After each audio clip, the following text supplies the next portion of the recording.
As we settle into this evening, we acknowledge that the events we discuss are part of a distant history. They are anchored in a time that has passed, leaving us only with the lessons of the aftermath. Justice is a slow-moving river, carving its path through the bedrock of human choices. Tonight, we find ourselves in the sun-drenched yet shadow-heavy streets of 1949 Los Angeles, in a neighborhood known as the La Cienega Crescent Heights section. Linda Joyce Glukoft was a child who found joy in the simple play of a post-war afternoon, unaware of the complexities of the adult world around her. On a Monday in November, the air was likely cooling as the sun dipped toward the Pacific, casting the Spanish-type homes into a deep, amber glow. Linda was 6 years old, a girl who spent her days navigating the small wonders of her backyard and the familiar sights of her street. That particular afternoon, her friend and constant playmate was away at a birthday party. Linda was left to her own devices, playing alone near the 6-foot fence that bordered the property. The neighborhood was a quiet collection of post-war stucco homes, a place where neighbors knew the rhythm of each other's lives. But as the evening progressed, a silence began to settle where there should have been the sound of a child's laughter. By the time the moon rose over the red tile roofs, the Glukoft family was gripped by an anxiety that only a missing child can create. The search lasted through the night, a frantic movement of flashlights and calling voices through the alleys and gardens. It wasn't until the following morning that Sergeant Bill Brennan made a discovery that would change the neighborhood forever. In a rubbish heap near a church on the busy La Cienega Boulevard, he found a brightly colored Indian blanket. The blanket was a striking thing, woven with patterns of red, ochre, and black, a mundane household item that now served as a somber shroud. Wrapped within its folds was the form of little Linda Joyce. The scene was clinical and still.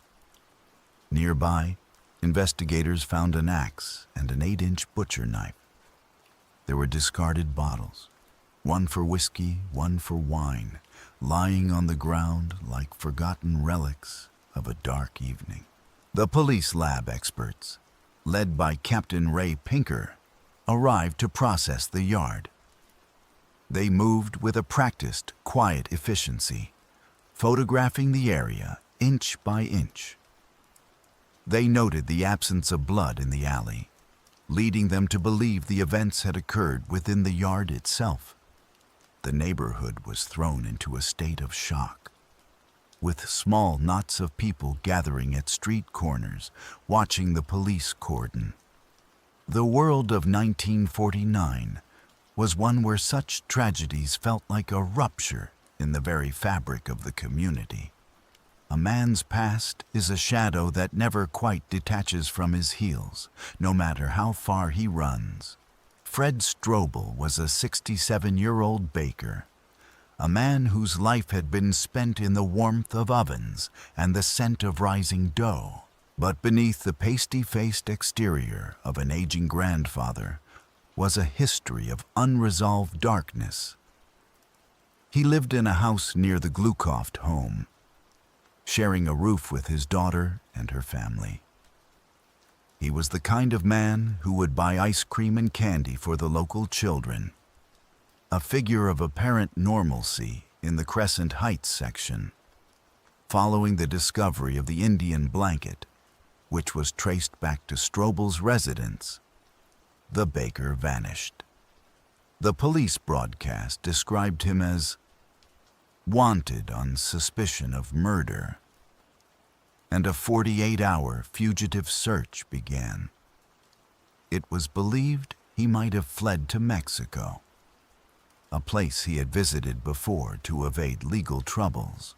The search was wide-ranging, stretching across the west, as investigators tried to piece together the movements of a man who had taken his clothing and disappeared into the night. While the police looked toward the border, Stroble was closer than anyone imagined. He had boarded an interurban train for Ocean Park, a beachside community where the salt air and the sound of the Pacific tide provided a temporary backdrop for his flight. He spent 3 nights in cheap, anonymous hotels, the kind of places where the walls are thin and the flickering lights of the pier provide the only company. He would later say he contemplated jumping off the pier, ending his journey in the cold embrace of the ocean. But the weight of what he had done was a burden he could no longer carry in silence. On a Thursday afternoon, Stroble returned to downtown Los Angeles. He walked into a bar just 5 blocks from the Central Police Station, seeking a glass of beer and perhaps a moment of stillness. It was there that a laundryman named Bill Miller recognized the man from the descriptions in the news. Miller alerted a rookie traffic officer, Arnold Carlson, who entered the bar and confirmed the identification. Stroble did not resist. He sat on the stool, a tired, gray-haired man who simply muttered, "I don't deserve to live." He admitted to the drinking that had clouded his judgment, claiming he wouldn't have acted if he hadn't been drunk on wine and whiskey. The flight was over, and the long process of justice was beginning to turn its wheels. There is a particular kind of silence that lives within the stone walls of a prison, a silence that Fred Stroble would come to know intimately. The trial was a swift affair, taking place just 2 months after the events in November. The courtroom was a place of heavy wood and hushed whispers, where a jury of 10 women and 2 men listened to the details of a tragedy that had shaken the city. Stroble sat impassively, his shifty eyes fixed on the floor as his own signed statement was read aloud. He had admitted to the strangulation and the use of the axe, describing the events with a clinical detachment that chilled those in attendance. He pleaded innocent by reason of insanity, a desperate attempt to explain the inexplicable. When the jury returned after only 3.5 hours of deliberation, the verdict was clear: first-degree murder without a recommendation of leniency. In the state of California in 1950, this carried an automatic penalty of death. Upon hearing the word guilty, the ashen baker broke his composure, putting his head in his hands and weeping. He spoke of his grandchildren and his love for the child he had killed, a jarring contradiction to the violence he had admitted to. The sanity trial followed, presided over by Superior Judge Charles Fricke. Stroble's attorney, a public defender named Al Matthews, argued that his client was a man lost in a mental fog. But the law looked at the evidence of his actions, the way he had hidden the body, the way he had fled to the beach, and saw a man who understood the nature of his crimes. He was found sane, and the sentence was upheld. Stroble was moved to San Quentin, a fortress of stone and steel perched on the edge of the San Francisco Bay. The architecture of the prison was designed to inspire awe and a sense of finality. The corridors were long and cold, smelling of salt air and floor wax. For 2 years, he lived within those walls, waiting for the legal reviews to conclude. On July 25, 1952, the journey reached its end. In the early morning hours, as the fog rolled off the bay and muffled the sounds of the world outside, Fred Stroble was led to the gas chamber. He expressed deep remorse in his final moments. a quiet conclusion to a life that had ended in a storm of his own making. The chamber was silent. The order was restored, and the file on Linda Joyce Glukoft was finally closed. The winter wind in Iowa has a way of stripping everything down to its barest essentials, leaving only the cold and the truth. In 1956, a different kind of shadow was moving across the landscape. George Edward Cole was a man whose name would eventually find its way onto the FBI's most wanted list. On a cold December night in San Francisco, a tavern holdup turned into a fatal encounter. A police sergeant was shot and killed, and Cole became a ghost, disappearing into the vastness of the American interior. For 2 years, Cole managed to evade the reach of the law. He wasn't alone in his flight. He was accompanied by Yvonne Conley, a woman 45 years of age. Their partnership was an unusual one, a detail that would later capture the imagination of the public. Cole was 14 years her junior, and Yvonne was described in later accounts as being only 4 feet 11 inches tall, a woman of dumpy stature. They were an odd match, a couple that seemed to blend into the background of small-town life by their very unremarkable nature. They settled in Des Moines, Iowa, finding a quiet anonymity in the frozen Midwestern winter. They lived a life of low profiles and gray skies, moving through the streets of Des Moines like any other couple. But the FBI's reach was long, and the power of a wanted poster was not to be underestimated. In 1959, a citizen in Des Moines was standing in a public space, perhaps a post office or a grocery store, when their eyes fell upon a poster.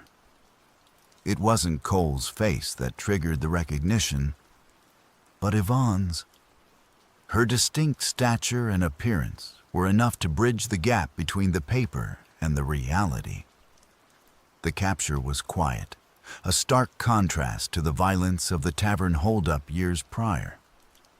The law arrived in the biting wind of Iowa, and the fugitive couple was taken into custody. There is a strange, quiet loyalty in the story of a couple who stays together through years of flight, hiding in the shadows of a city far from the scene of their crime. Cole was returned to California to face the consequences of that December night. The pursuit had ended not with a shootout, but with the observant eye of a neighbor and the persistent presence of a printed image. History is not always a complete tapestry. Sometimes it is a collection of frayed threads that disappear into the darkness. After George Edward Cole was returned to California, the records of his life began to thin. We know that in October of 1959, a jury was being selected for his trial. The courtroom would have been filled with the tension of a high-profile case, the air thick with the procedural movements of lawyers and clerks. But as we look through the archives today, the trail goes cold. There is a peculiar silence surrounding the end of Cole's story. When one searches through the microfilmed archives and the dusty silence of library basements, the expected resolutions are missing. His name does not appear on the comprehensive list of inmates executed in California before the 1967 moratorium. He is absent from the online death records under his known name and age. It is as if he walked into the courtroom in 1959 and then stepped out of the pages of history. This archival gap is a reminder of how much of our past is lost to time. In the era before digital databases, records were kept on paper and film, subject to the whims of filing errors, fires, or simple neglect. Perhaps he was sentenced to life, and passed away under an alias, or perhaps the records of his final years were simply never digitized. The cold case fade is a form of peace, in a way. It is the acceptance that some stories do not have a tidy conclusion that we can read from a screen.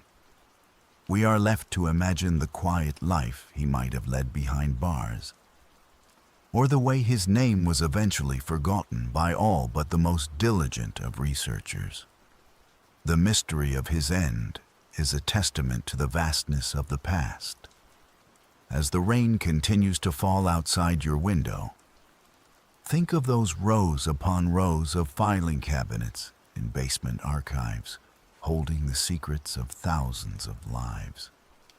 George Edward Cole is one of those secrets. A man who was once the focus of a national manhunt, now reduced to a few lines of type that stop abruptly in the autumn of 1959. The red dirt of Oklahoma holds a memory of every footfall that crosses it, a landscape that is as unyielding as the law itself. In 1956, the same year George Edward Cole was fleeing San Francisco, a man named Ellis was facing a judge in Custer County. He had been convicted for the murder of Victor Quick, a crime that initially brought a sentence of life in prison. But the law is a complex machine, and after an appeal and a new trial, the sentence was reduced to 60 years for manslaughter. In the mid-century, a 60-year sentence was often a flexible thing. For Ellis, it meant 11 years of actual incarceration. He was paroled in 1967, stepping out into a world that had changed significantly during his decade away. But the rhythm of his life was tied to the shadows. Within 2 months, he was back in prison, having violated the terms of his release with alcohol offenses and a deeply troubling attempt to harm a young girl. The cycle of parole and return became the heartbeat of his existence. He was given another chance in 1974, managing to stay in the world of the free for 2 years before an assault charge sent him back to the stark interiors of the Oklahoma correctional system. There is a weariness in such a life, a constant oscillation between the heat of the summer sun and the cold steel of a cell. By 1979, Ellis was 49 years old, a man who had spent a significant portion of his adulthood behind walls. He appeared before the parole board once more, this time asking for leniency so he could care for his ailing mother. During that hearing, he was cautioned about his drinking, the catalyst for so many of his failures. He looked at the board and made a promise, stating that 21 years was sufficient time for his crime and that they would never see him again. It was a promise made with the gravity of a man who believed he was finally ready to walk in the light. The board agreed, and Ellis returned to the red dirt of his home, a man given one more opportunity to find peace in his middle age. Promises are often made in the quiet of a courtroom, only to be broken in the heat of a summer night when the old habits return. For 6 years, Ellis lived a life that avoided the attention of the authorities. But on a July night in 1985, the cycle began anew. He was arrested for driving under the influence, a clear violation of the sobriety he had promised. While he wasn't immediately sent back to prison, the spiral had begun. The following May, the darkness in his character manifested in a far more brutal fashion. At the age of 56, Ellis was arrested for the first-degree rape of a mentally handicapped woman. He had lured her to a motel room, a place of flickering lights and the sterile hum of an air conditioner. It was a crime of predatory calculation, a betrayal of the mercy the state had shown him over the preceding decades. The trial in 1986 was a somber affair, as the details of the assault were laid bare before a jury. The community's patience had reached its absolute end. The jury did not just find him guilty. They recommended a sentence of 300 years. It was a symbolic and literal finality, a way of ensuring that the cycle of parole would never turn for him again. The courtroom, with its fluorescent lights and modern trappings, was the setting for the ultimate closure of his story. Ellis, the man who had been given chance after chance since 1956, would spend the remainder of his days in the quiet, regulated world of the prison system. The image of him from his 1958 retrial shows a younger man, perhaps one who still believed he could outrun his nature. But by 1986, the years had caught up with him. The 300-year sentence was a monument to the persistence of justice for those who refuse to change. As we think of the Oklahoma landscape, we see the red dirt and the vast horizon, a place where a man can get lost, but where the law eventually finds its mark. Ellis became a permanent resident of the shadows he had frequented for so long. The Pacific Ocean is a restless neighbor to those who live on the rock. Alcatraz, the island fortress in the middle of the San Francisco Bay, was a place defined by the sound of waves and the heavy, damp fog that rolled in from the Golden Gate. John Elgin Johnson arrived there in 1944, a career criminal who had graduated from bank robberies to a failed, violent escape attempt from Fort Leavenworth. He was a man of criminal cunning, a high-risk inmate sent to the most secure facility the federal government possessed. For 9 years, Johnson lived in the silence of Alcatraz. The prison was a place of sensory deprivation, where the only sounds were the clang of steel doors and the distant, haunting noise of the city across the water, a city the inmates could see but never reach. During his time on the rock, Johnson underwent what appeared to be a sincere religious conversion. He spent his hours in study and reflection, convincing those around him that the man who had entered the gates was not the man who would eventually leave them. But the struggle between a man's desire for change and the deep-seated patterns of his past is a difficult war to win. In 1953, Johnson was released, stepping back into a world that was moving into the heart of the 20th century. He was a man with a clean slate, or so it seemed. He made new friends and tried to navigate a life of freedom. However, the conversion that had seemed so solid within the stone walls of Alcatraz began to crumble in the face of the world's complexities. Not long after his release, Johnson became a suspect in the murder of a new acquaintance. The FBI was once again on his trail, tracking a man who had spent a decade in the most famous prison in the world, only to return to the path of violence. The religious transformation was viewed through the lens of his later actions as a temporary sanctuary rather than a permanent change. He was a man caught between two worlds, a fugitive once more, moving through the shadows of the East Coast as the law closed in. A movie theater is a place of shared dreams, but for some, it becomes the setting of a final reality. In late 1953, the FBI tracked John Elgin Johnson to a theater in Baltimore, Maryland. It was a place that smelled of popcorn and floor oil, where the flickering light from the projector room cast long, dancing shadows over the velvet seats. Inside the lobby stood a wooden telephone booth, a small claustrophobic space of glass and mahogany where Johnson was making a call. He was on the phone with a reporter from the Los Angeles Mirror named Sidney Hughes, perhaps trying to tell his version of the story one last time. But his criminal cunning was alert. He sensed the presence of the agents before they made their move. The theater, usually filled with the muffled sounds of a film's dialogue, was suddenly pierced by the sharp crack of gunfire.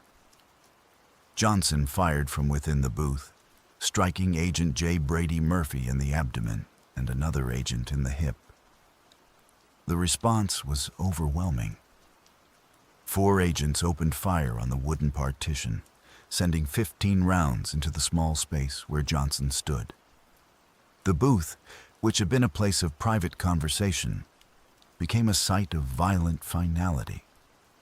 Johnson was mortally wounded, his body slumping forward. In a surreal and tragic image, his head crashed through the broken glass of the booth's door, which served to hold him partly erect even as his life faded. He tried to lift his head once or twice, a final, futile gesture of defiance, before he stopped moving forever.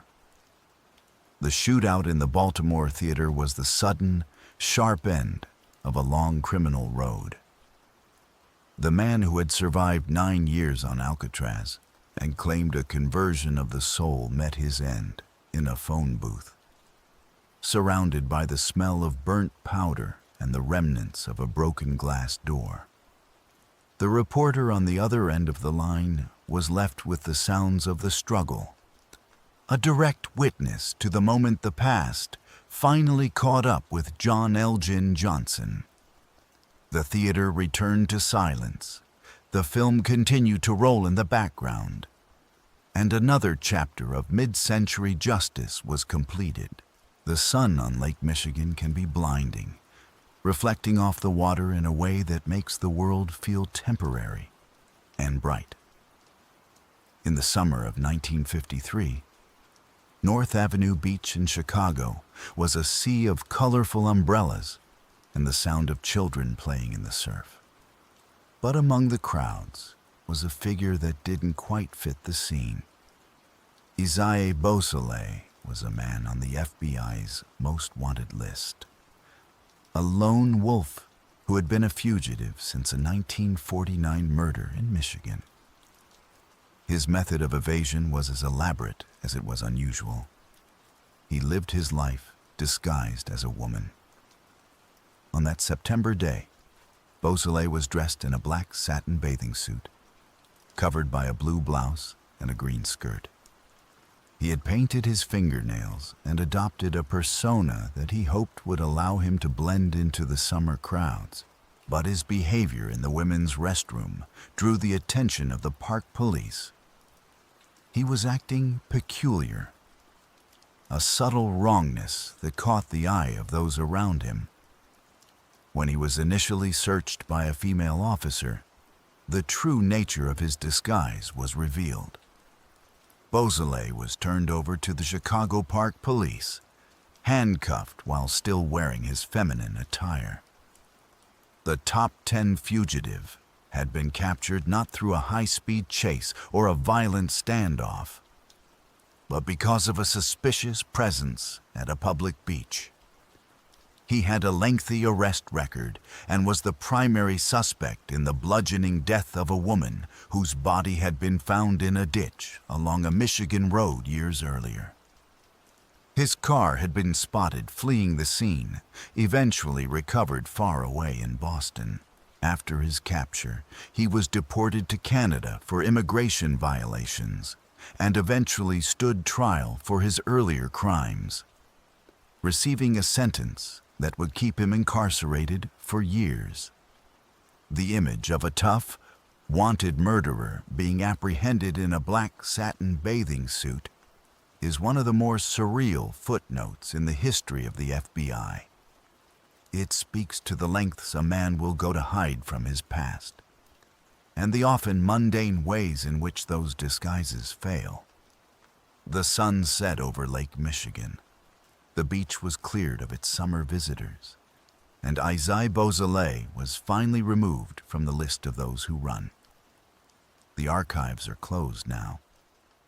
The stories of Stroble, Cole, Ellis, Johnson, and Beausoleil have all found their way to the final page. The ink has dried, and the figures who once moved through the streets of Los Angeles, Des Moines, and Chicago are now part of a distant, settled history. The victims are remembered, the justice has been served, and the world has continued its steady march forward. The shadows of the past have retreated, leaving only the stillness of the night.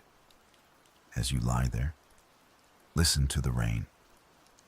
It has slowed to a soft drizzle now, a gentle patter against the roof that cleanses the air and brings a sense of peace to the house.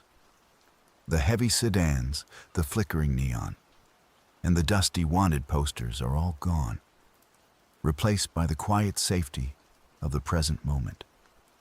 You are tucked away, protected from the elements and the echoes of old tragedies. The world is at rest, and you are permitted to join it. There is a comfort in knowing that time eventually resolves all things. The persistence of truth ensures that even the most complex threads are eventually untangled. All the men we spoke of tonight reached the end of their roads, and the order of the world was restored. You can let go of the day now. The archives are locked, the lights in the library have been turned off, and the silence is absolute. Let the rhythmic sound of the rain carry you deeper into sleep. The house is quiet, the doors are secure, and you are safe. The history we explored is anchored in the past, leaving your present calm and undisturbed. Let the darkness be a soft blanket, and the silence be your guide.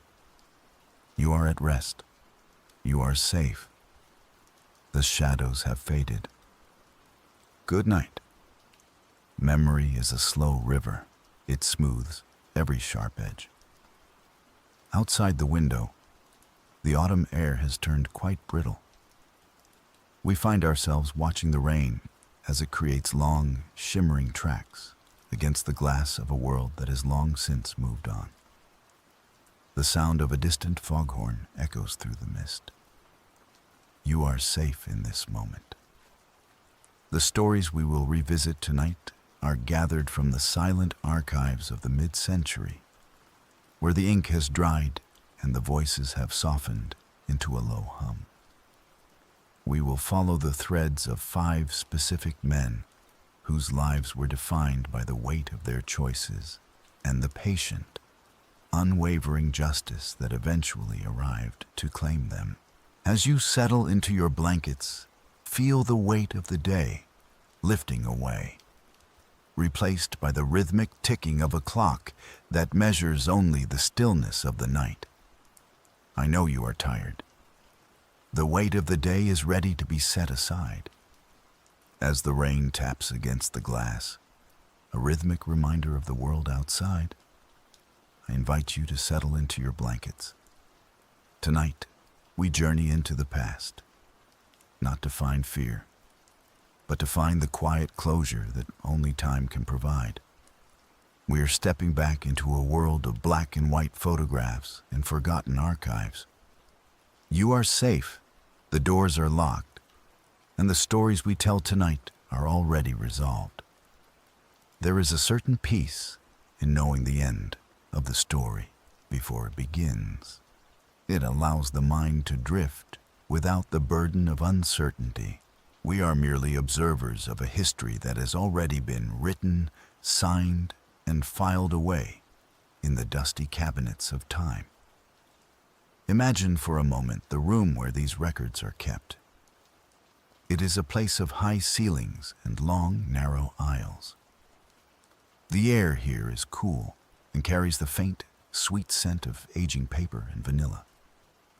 There are no bright screens here, no humming servers. Instead, there is the soft, tactile reality of manila folders and metal filing cabinets that slide open with a heavy metallic sigh.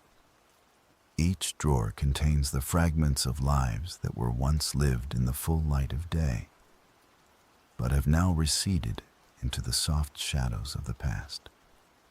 As we pull a folder from the shelf, the paper feels thick and slightly rough beneath our fingers. The typewritten words are crisp, their ink a deep, faded black that tells the story of a different time. In the years following the Great War, the world seemed to exhale.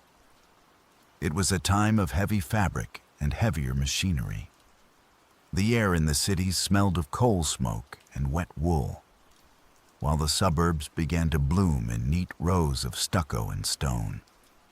Imagine the sound of a heavy sedan, its tires humming rhythmically on wet pavement as it passes under the flickering neon of a downtown diner.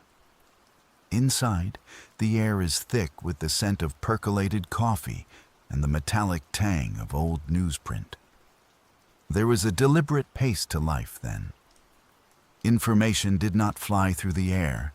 It was carried by hand, typed on heavy bond paper, and tucked into manila envelopes. We looked toward the west, where the Mediterranean light of Los Angeles filters through the palm fronds, casting long striped shadows across red tile roofs and white stucco walls.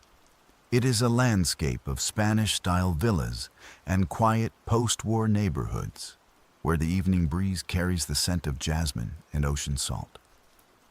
Then, we turn our gaze toward the sprawling, lonely plains of Oklahoma. There the earth is a deep, bruised red, and the horizon stretches out until it meets a sky so vast it feels heavy. The heat of the summer sun lingers in the soil long after the sun has set, and the only sound is the dry rattle of cicadas in the brush. In those days, justice moved at the speed of a typed letter or a grainy wanted poster tacked to a post office wall. There was no instant recognition, no digital footprint. A man could disappear into the fog of a coastal city or the anonymity of a small Midwestern town. But the law was patient. It was a time of ledgers and ink-stained fingers. The truth was not something that was found in a moment. It was something that was built, brick by brick, through the steady work of men in fedoras who walked the damp pavements and listened to the whispers of the city. The world of the late 1940s and early 1950s was a study in contrasts.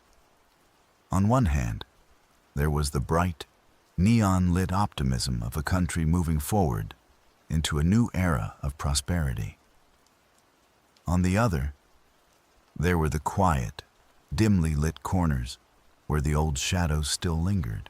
It was a world where a man might wear a suit and a hat to work every day, carrying a leather briefcase and a sense of purpose, while beneath the surface, the complexities of human nature continued to churn. We are exploring the moments when those two worlds collided. The moment when the mundane routine of a Tuesday afternoon was interrupted by a choice that could never be undone. As you lie there, let your mind picture the texture of a wool coat, heavy and slightly coarse against the skin. Think of the sound of a fountain pen scratching across a ledger, a steady, rhythmic sound that marks the passage of time and the recording of facts. The world was more physical then. Things had weight. A telephone was a heavy object made of black bakelite, with a rotary dial that returned to its starting position with a satisfying mechanical whir. A car was a mountain of steel and chrome, its engine a low, guttural thrum that you could feel in your chest.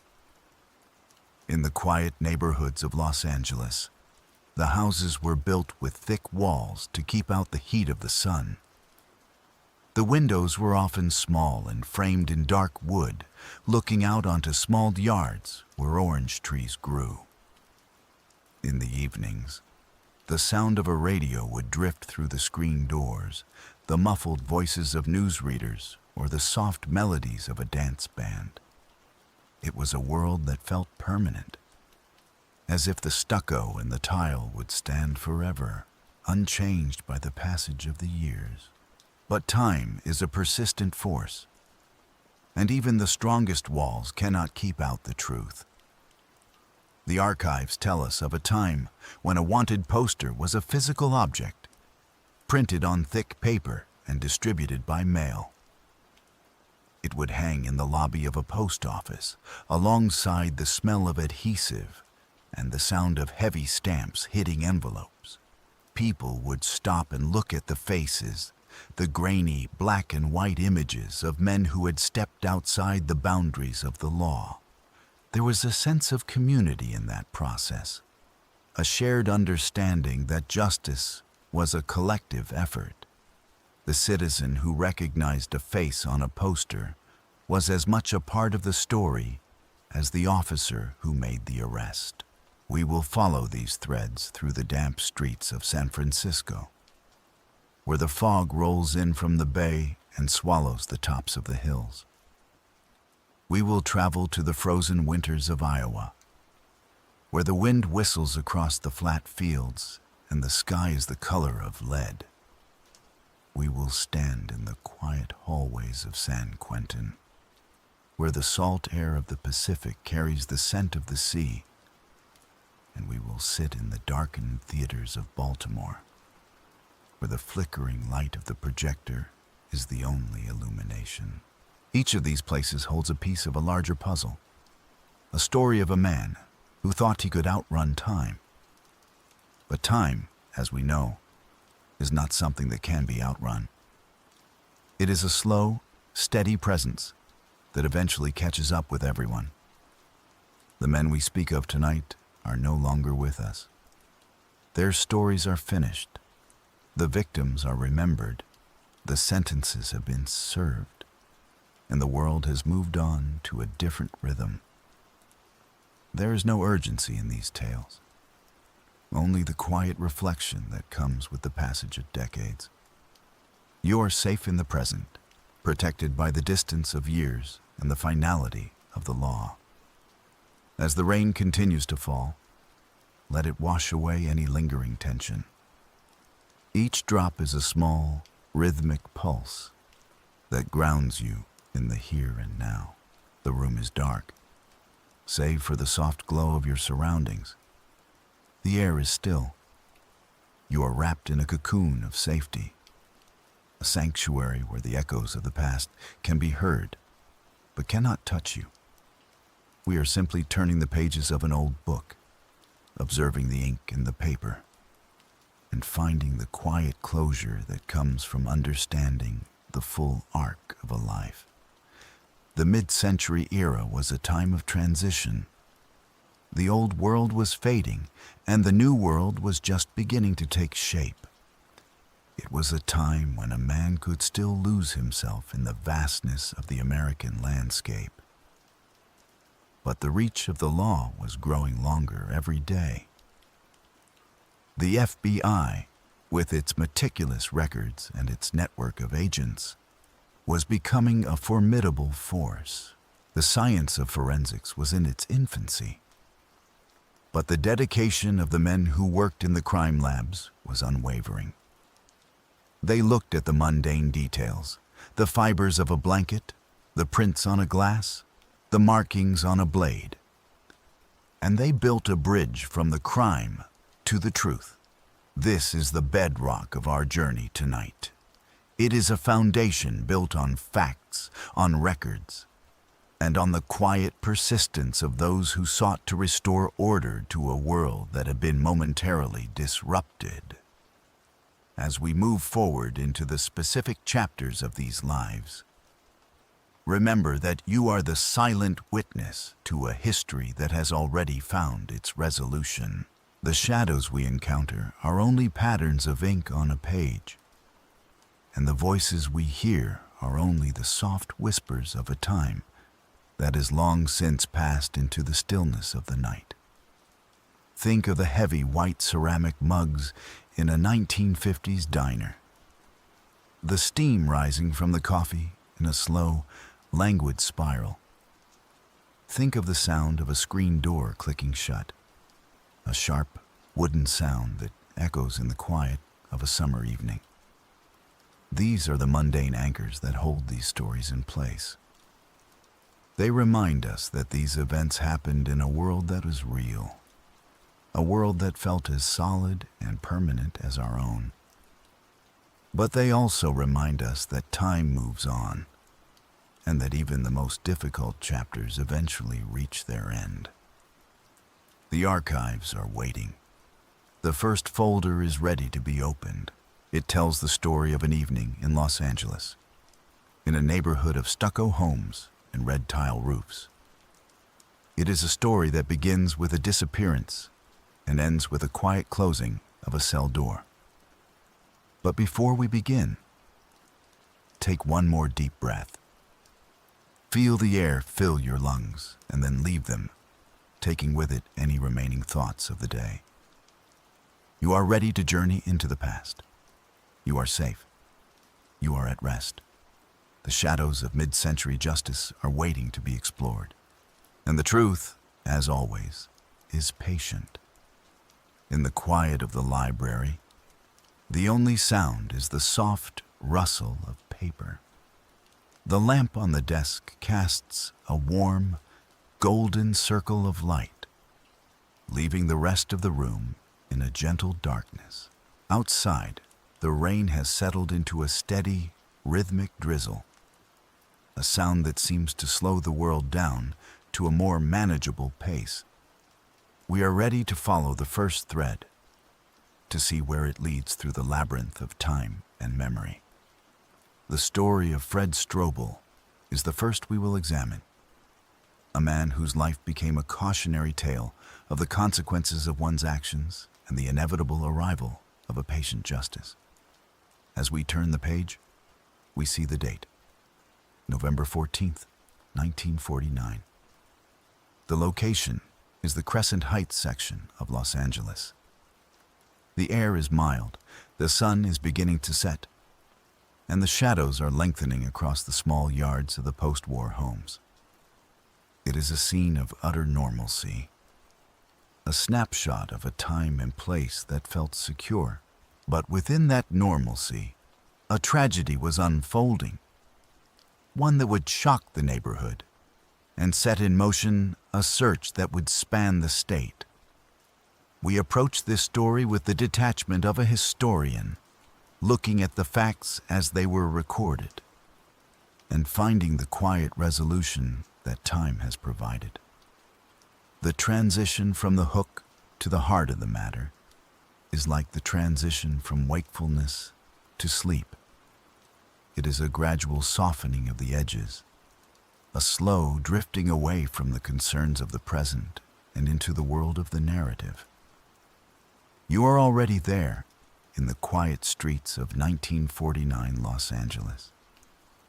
You can see the red tile roofs, you can hear the distant sound of a radio, and you can feel the coolness of the evening air. The journey has begun, and you are safe in the hands of the past. Let the silence carry you forward. Let the rhythm of the words be your guide. The archives are open, and the story is ready to be told. Justice is often a slow-moving shadow, a quiet, persistent force that waits for the noise of the world to fade before it makes itself known. In the autumn of 1949, the city of Los Angeles was a landscape of transition. Caught between the lingering memories of the war and the bright promise of the coming decade. The streets of the Crescent Heights section were lined with Spanish-type homes, their red tile roofs glowing softly under the afternoon sun. It was a neighborhood where the air smelled of salt from the distant ocean and the faint, sweet scent of blooming jasmine. Here, the post-war stucco houses stood in neat rows, their cream-colored walls reflecting the steady, golden light of a California November. The pace of life was measured by the rhythmic ticking of hall clocks and the occasional hum of a heavy sedan moving over the asphalt. In this quiet corner of the world, a 6-year-old girl named Linda Joyce Glucoft spent her final afternoon playing in the lengthening shadows of a backyard fence. Her world was small and secure, defined by the familiar texture of the grass beneath her feet and the presence of her friend, the granddaughter of a neighbor. But on this particular Monday, Linda was alone. Her playmate had gone to a birthday party, leaving the yard silent except for the rustle of the wind in the nearby trees. The neighborhood was a collection of Spanish villas and modern bungalows, a place where the architecture spoke of stability and grace. The red tile roofs were heavy and ancient in appearance, their curved shapes creating a pattern of light and dark against the pale blue sky. Many of the homes featured 6-foot fences, designed to provide a sense of privacy and peace for the families who lived within. As the sun began to dip toward the horizon, the shadows stretched across the lawns, reaching out like long, thin fingers toward the stucco walls. Inside these homes, the evening rituals were beginning. The sound of silver clinking against china and the muffled voices of families gathered for dinner drifted through the open windows. It was a scene of profound normalcy, an era where the doors were often left unlocked and the safety of the community was an unspoken certainty. Linda's father, Jules, was a commercial artist who had moved his family from Milwaukee to find a new life in the warmth of the West. He was a man who understood the value of color and line, and his home was a reflection of that aesthetic. But as the clock moved past 6, the quiet of the evening was replaced by a growing sense of unease. The search began in the darkness, a frantic effort that drew the neighbors from their homes and into the cool night air. Flashlights cut through the gloom, their beams dancing off the rough stucco and the dark leaves of the orange trees. Police Sergeant Bill Brennan led the investigation, his movements methodical and calm despite the rising tension. He walked the perimeter of the nearby church on La Cienega Boulevard, his boots crunching softly on the gravel. It was near a rubbish heap, tucked away behind the sanctuary, where he saw something that did not belong. A brightly colored Indian blanket lay discarded among the debris, its patterns of red, blue, and ochre stark against the gray shadows. When he reached out to lift the heavy fabric, the silence of the night seemed to deepen. Beneath the blanket lay the small, still form of Linda Joyce Glucoft. The discovery was a sudden, sharp departure from the peace of the afternoon. Nearby, the evidence of a chaotic and tragic struggle was scattered across the ground. An axe lay in the dirt, its wooden handle smooth from use. A butcher knife was found inside a nearby incinerator, though it appeared untouched by the violence. Discarded bottles of wine and whiskey sat among the weeds, silent witnesses to a clouded and desperate mind. The investigation quickly turned toward a house just a few steps away, a home where a 67-year-old baker named Fred Stroble lived with his daughter. Stroble was a man who had become a familiar figure in the neighborhood, a grandfather who often bought candy and ice cream for the local children. He was described as pasty-faced and ashen, a man whose life had been defined by the simple routines of his trade. But behind the mundane exterior of the baker's life lay a history of trouble that had gone unnoticed by many. He had been sought by the police months earlier on a different charge, but he had managed to evade the law disappearing into the vast landscapes of Mexico before returning quietly to his daughter's home. On the night Linda vanished, Stroble had also disappeared, taking his clothing and leaving behind a void that the police were determined to fill. The bulletin went out across the West, a grainy description of an elderly man who had stepped out of the light and into the shadows of the fugitive life. For 48 hours, Fred Stroble was a ghost in the machinery of the city.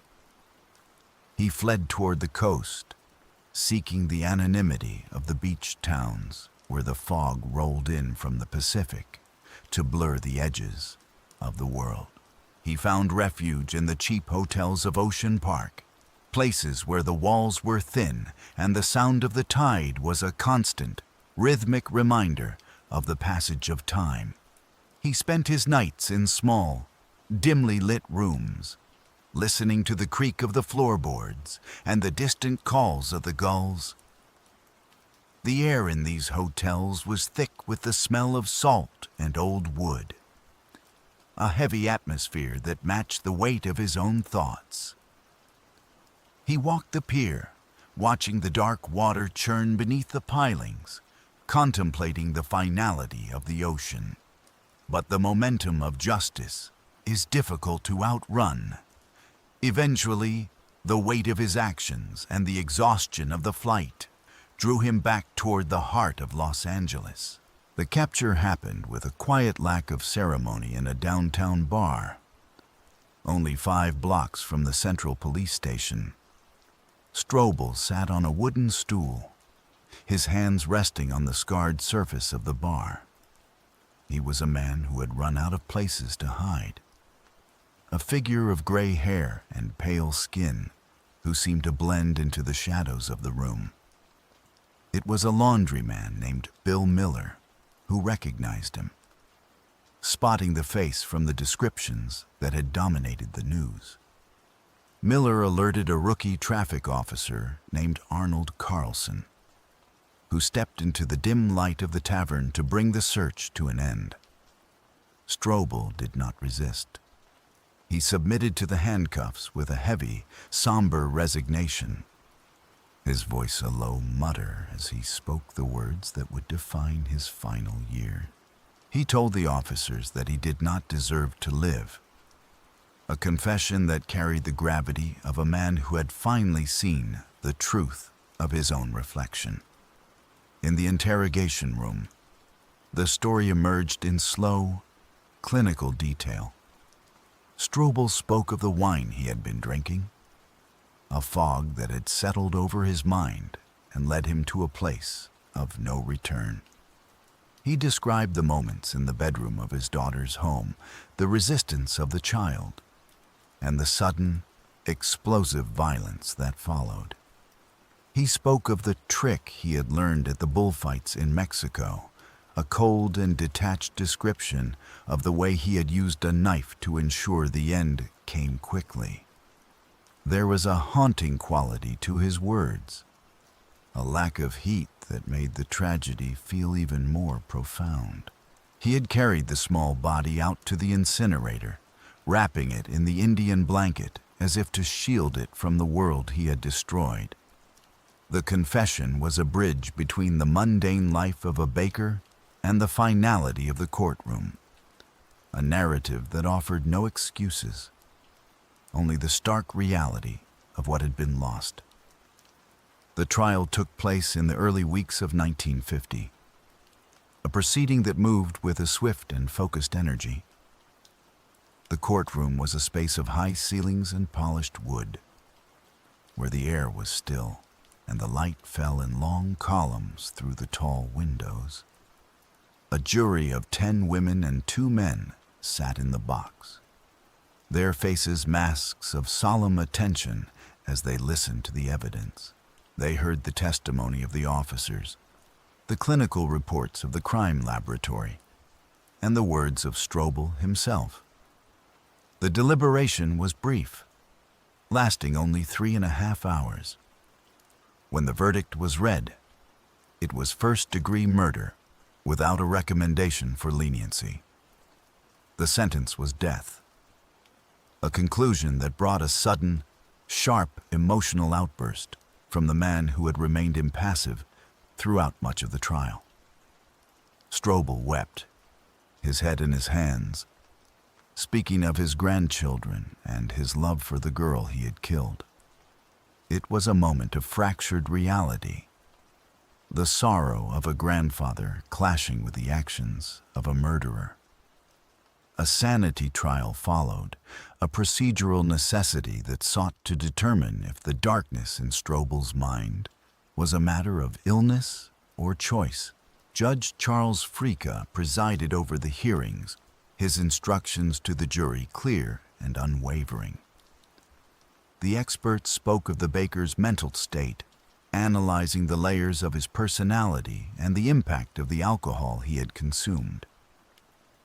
But the law found him sane, a decision that cleared the path toward the final destination of the case. Throughout these months, Stroble remained in a state of quiet remorse, telling reporters that he would do whatever God wanted him to do.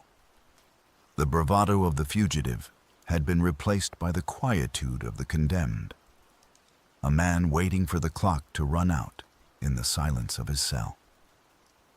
The final chapter of Fred Stroble's life was written at San Quentin, the ancient prison that sits on the edge of the San Francisco Bay. The architecture of the facility was imposing, a fortress of stone and steel that looked out over the gray, restless waters. On the morning of July 25th, 1952, the air was cool and filled with the scent of salt spray. The corridors of the prison were silent, the only sound the rhythmic echo of footsteps on the concrete floors. Stroble was led toward the gas chamber, a small hexagonal room that represented the ultimate finality of the law. He walked with a steady pace, his face pale but composed. Inside the chamber, the silence was absolute. The heavy door was sealed, and the process of justice reached its conclusion in the quiet, clinical atmosphere of the room. By the time the sun had risen over the bay, the case of Fred Stroble was closed, leaving behind only the memory of a lost afternoon in Los Angeles and the enduring peace of a neighborhood that had finally found its closure. As the memory of the 1940s faded into the vibrant energy of the mid-50s, the landscape of the country began to change. The world was becoming faster, more connected, yet there were still vast stretches of the American map where a person could disappear into the quiet anonymity of the crowd. In December of 1956, the city of San Francisco was a place of steep hills and rolling fog, where the neon signs of the taverns flickered against the damp pavement. On the night of December 30th, a man named George Edward Cole entered a local tavern, not for a drink, but with a weapon in his hand and a desperate plan in his mind. The robbery was a sudden, violent interruption of the evening's peace, and when a San Francisco police sergeant intervened, the encounter turned fatal. Cole fled into the night, leaving behind a city in mourning and a name that would soon find its way onto the FBI's most wanted list. Cole was a man of 31, but he traveled with a companion who seemed to defy the typical expectations of a fugitive's life. Yvonne Conley was 45 years old, described by investigators as 4 feet 11 inches tall and dumpy in appearance.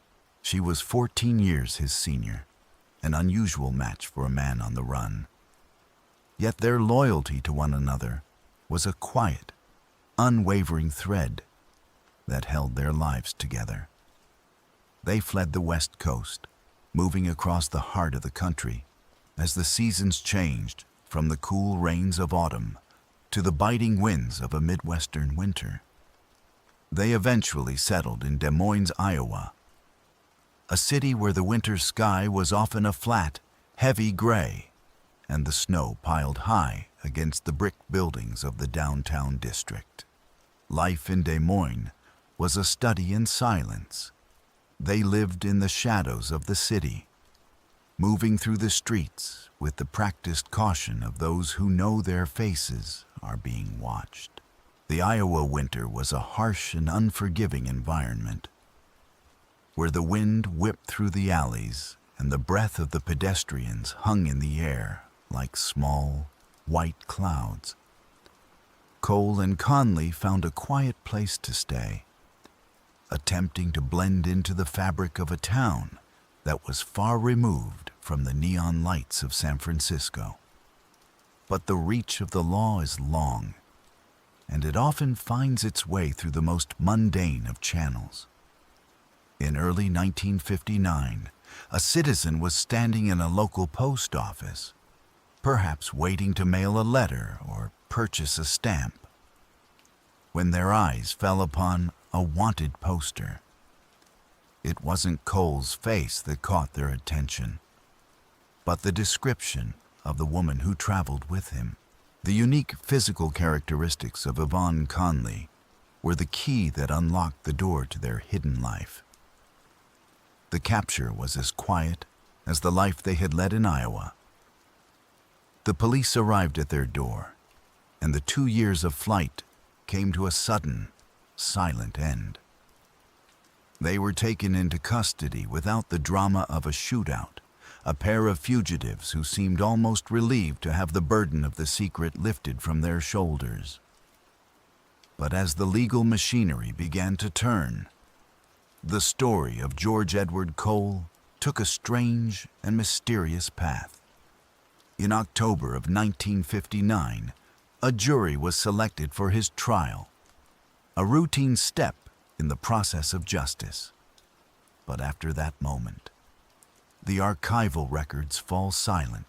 The trail of paper that follows most criminals through the system simply disappears. There are no records of an execution in California, no entries in the death databases that match his name and age, and no further news reports to tell of his fate. It is as if he stepped into the courtroom and then vanished into the very fabric of history. This silence is a different kind of peace, a narrative that dissolves into the unknown, leaving us to wonder if he lived out his days in the quiet confines of a prison cell, or if his story found a different, unrecorded conclusion. The passage of time in the mid-century was often marked by the slow rotation of the seasons and the steady rhythm of the legal system. In Oklahoma, the landscape was a vast expanse of red dirt and rolling plains, where the summer sun was a heavy, golden weight, and the wind carried the scent of dry grass and dust. In 1956, a man named Ellis was convicted of a murder in Custer County, a crime that resulted in a life sentence. But the law in those days was a flexible instrument, and through the process of appeals and a new trial, his sentence was reduced to 60 years for manslaughter. In the era of the mid-50s, 60 years was a number that carried more weight on paper than it did in practice. For Ellis, it meant 11 years behind bars, a decade of stone walls and iron bars before he was granted his first taste of freedom.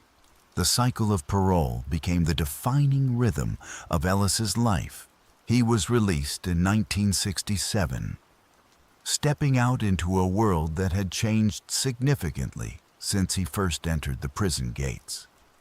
But the habits of a lifetime are difficult to shed. Within 2 months, he was back in custody, the victim of his own inability to navigate the boundaries of the law. He struggled with alcohol, a recurring shadow that clouded his judgment and led to a series of minor offenses. There was a darkness in him that the years in prison had not extinguished, a troubling tendency that surfaced in his interactions with the vulnerable. He was given a second chance in 1974, a 2-year window of freedom that ended once again with a return to the familiar confines of the correctional facility. By 1979, Ellis was 49 years old, a man whose face was etched with the lines of a life spent in the shadows. He stood before the parole board once more, his voice filled with a weary promise. He told the board that this was the last time they would ever see him, that 21 years was sufficient time to pay for his crimes. He spoke of his ailing mother and his desire to find a quiet place in the world. The board, moved by his words, or perhaps by the sheer length of his journey, granted him his release. For 6 years, it seemed as though he might keep his word. He lived a life that left no mark on the public record, a period of quiet that suggested the cycle had finally been broken. But the persistence of the past is a powerful force. In 1985, the old patterns re-emerged with an arrest for driving under the influence. It was the beginning of a final, tragic spiral. The end of the road for Ellis came in a sterile motel room in 1986. The crime was one of profound cruelty, a betrayal of a mentally handicapped woman that shocked the community and the court. When the verdict was read, the jury's recommendation was not for years or decades, but for 3 centuries. The 300-year sentence was a symbolic and literal finality, a statement that the cycle of chances had finally come to an end. Ellis was a man who had run out of time, a figure who would spend the remainder of his days within the walls he had tried so often to leave behind. His story is a reminder of the heavy, somber weight of a life defined by the choices made in the shadows. While Ellis navigated the red dirt of Oklahoma, another man was making his way through the most famous prison in the world. Elgin Johnson was a career criminal, a man whose life was a series of bank robberies and failed escapes. In 1944, after a violent attempt to break out of Fort Leavenworth, he was sent to Alcatraz, the fortress known as the Rock. The island was a place of profound isolation, surrounded by the cold, churning waters of the San Francisco Bay. The air was always damp, filled with the smell of salt and the sound of the waves crashing against the stone. From the windows of the cell block, the inmates could see the lights of the city, a distant and unreachable world that served as a constant reminder of what they had lost. Johnson served 9 years on the island, a period of silence and reflection that led to a sincere religious conversion. He spent his days reading and contemplating the path his life had taken, seeking a sense of peace that had always eluded him. But the transition from the structure of the prison to the chaos of the world is a difficult journey. When he was released in 1953, the criminal cunning that had defined his youth began to reassert itself. He was suspected of a new crime, and the FBI began a hunt that would span the country. The end came in a movie theater in Baltimore, Maryland, a place of velvet seats and the smell of buttered popcorn. Johnson was in a wooden telephone booth speaking with a reporter in Los Angeles when the agents closed in. The shootout was a sudden, sharp explosion of violence in the quiet atmosphere of the theater. 15 shots were fired into the wood and glass partition of the booth, a sequence of events that happened with a clinical and terrifying speed. Johnson was caught in the small claustrophobic space, his body held erect by the very glass that had been shattered by the gunfire. It was a tragic and sudden conclusion to a life that had flickered with the hope of change. The movie continued to play in the background, the flickering light of the projector casting long shadows over the scene. The man who had sought a new life behind the walls of Alcatraz had found his end in a phone booth, a final, silent moment in a long and winding road. The collection of these lives is a tapestry of the mid-century, a period where justice was a patient and unwavering force. We find our final story on the beaches of Chicago in 1953. Isaie Beausoleil was a top 10 fugitive, a man wanted for a brutal murder in Michigan years earlier. He was a lone wolf who had managed to evade the FBI by adopting a most unusual disguise on a summer afternoon at North Avenue Beach. The air was filled with the sound of the Lake Michigan waves and the laughter of families enjoying the sun. Among the colorful umbrellas and the bathers was a figure in a black satin bathing suit, covered by a blue blouse and a green skirt. The disguise was elaborate, complete with painted fingernails and a carefully maintained persona. But the behavior of the woman in the restroom drew the attention of the park police. When the disguise was finally peeled away, the tough fugitive was revealed, his years of flight ending in the surreal irony of a summer afternoon. He was deported, tried, and sentenced, his long masquerade finally brought to a close by the very attention he had tried so hard to avoid. The painted fingernails and the satin suit became the final, strange details of a criminal career that had once been defined by violence. All these men, Stroble, Cole, Ellis, Johnson, and Beausoleil, are now part of the silent archives of history. Their stories are resolved, the ink on their pages has long since dried, and the world they inhabited has moved forward into the light of a new age. The red tile roofs of Los Angeles still catch the sun. The fog still rolls into the San Francisco Bay, and the red dirt of Oklahoma remains beneath the summer heat. But the shadows they cast have retreated, leaving behind only the quiet lessons of time and truth. You are safe now, tucked away in the stillness of your own room. The doors are locked, the house is quiet, and the stories of the past are settled. The rain outside has slowed to a rhythmic drizzle, a soft sound that invites you to let go of the day. The archives are closed, the weight of the past has been set aside, and the silence of the night is yours to keep. Let the quiet carry you into a deep and restful sleep. Good night. I know you are tired. The day is done. The weight of the world is ready to be set aside now. As the rain taps against the glass, a rhythmic reminder of the world outside, I invite you to settle into your blankets. Tonight, we journey into the past to find a quiet closure. You are entirely safe.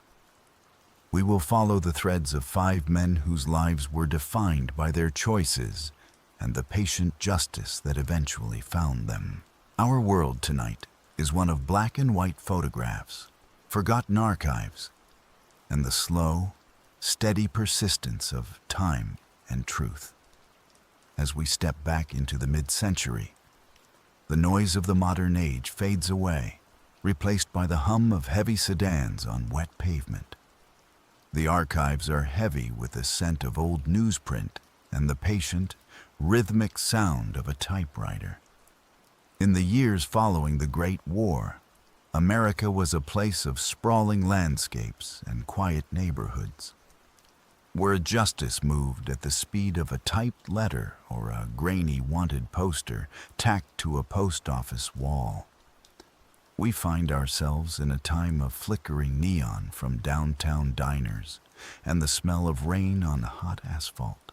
It was an era of stucco homes in Los Angeles and the lonely, wind-swept plains of Oklahoma, where the world felt larger and the shadows felt deeper. There is a certain stillness in the way history preserves its tragedies. In the Crescent Heights section of Los Angeles, in the late autumn of 1949, the shadows lengthened over a neighborhood of post-war stucco homes and Spanish-style villas with red tile roofs. It was a place where children played in the yards while the sun dipped behind the 6-foot fences. On the afternoon of November 14th, 6-year-old Linda Joyce Glukoft was playing alone. Her usual companion, the granddaughter of a neighbor, had gone to a birthday party, leaving Linda to navigate the quiet hours of the afternoon by herself.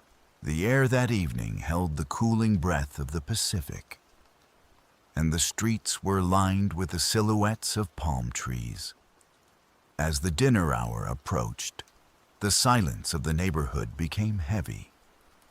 Sergeant Bill Brennan, a man who had seen the many faces of the city, would later find himself standing near a rubbish heap by a church on La Cienega Boulevard. There, amidst the discarded remnants of the day, he discovered a brightly colored Indian blanket. It was a mundane object, yet it held a weight that felt out of place. Beneath its folds lay the quiet form of the child, a sight that halted the rhythm of the city. The investigation was clinical and meticulous. Near the site, officers found an axe and a butcher knife. Tools of a mundane life turned toward a dark purpose. There were discarded bottles, one for whiskey, one for wine, lying in the dirt like markers of a lost afternoon. The detectives, Sergeant R.T. Reed and Lloyd Bond, moved through the yard with a quiet intensity, photographing the scene inch by inch. They noted the absence of blood in the alley, concluding that the event had occurred within the confines of the yard or the house nearby. The neighborhood was a maze of red tile and white stucco, a place where a man could disappear into the shadows of his own home. The man they sought was Fred Stroble, a 67-year-old baker with a pasty face and gray hair. He had lived in a house just steps away from where the discovery was made, sharing the space with his daughter and her family. Stroble was a man who had already been touched by the law, having previously fled to Mexico to avoid charges. Yet, he had returned, slipping back into the domestic rhythm of the Los Angeles suburbs. For 48 hours, he became a ghost in the city, a fugitive moving through the cheap hotels of Ocean Park. He spent those nights listening to the sound of the Pacific tide. The waves crashed against the pier, a rhythmic, eternal sound that offered no comfort. Stroble sat in small, dimly lit rooms, the flickering lights of the pier reflecting off the dark water. He contemplated the end, thinking of the pier as a place to step away from the world entirely. But the weight of his actions was a tether, pulling him back toward the center of the city he had tried to flee. The capture occurred with a quiet finality. Stroble was found sitting on a stool in a downtown bar just 5 blocks from the Central Police Station. He was nursing a glass of beer, his face ashen and tired.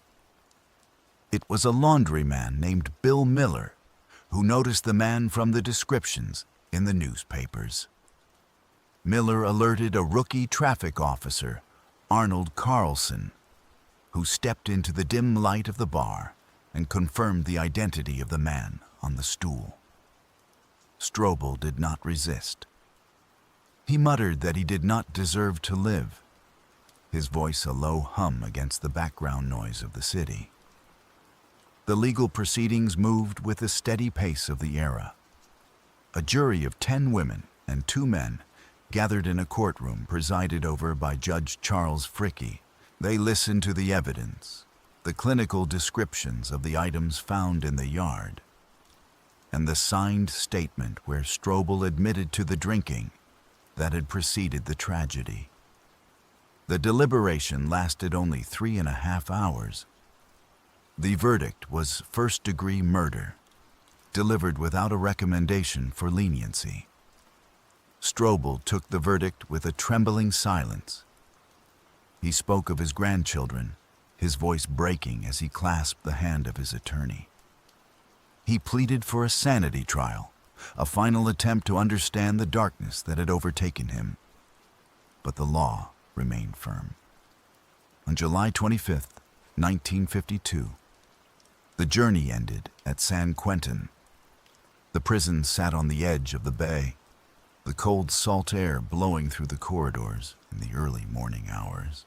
The silence of the gas chamber was the final note in a story that had begun on a sunny afternoon in a Los Angeles backyard. The order of the world was restored, and the archives were closed on the name of Fred Stroble. As the sun sets over the coast of California, we travel now to the north, to the fog-shrouded streets of San Francisco in the winter of 1956. The city was a landscape of steep hills and the distant tolling of cable car bells. On the evening of December 30th, the quiet of a local tavern was shattered by a holdup that turned fatal. Sergeant George Edward Cole, a man who would soon find his name on the FBI's most wanted list, was the focus of a hunt that would span years and miles. Cole was a man of 31, 14 years younger than his companion, Yvonne Conley. Their relationship was noted by many as an unusual match. Yvonne was described in later accounts as a woman of small stature, standing only 4 feet 11 inches, with a presence that was often termed dumpy. Yet, there was a quiet loyalty between them, a bond that held firm as they fled the hills of San Francisco for the flat, frozen expanses of the American Midwest. They settled in Des Moines, Iowa, a city where the winter wind bites through heavy coats and the sky remains a flat, unmoving gray for weeks at a time.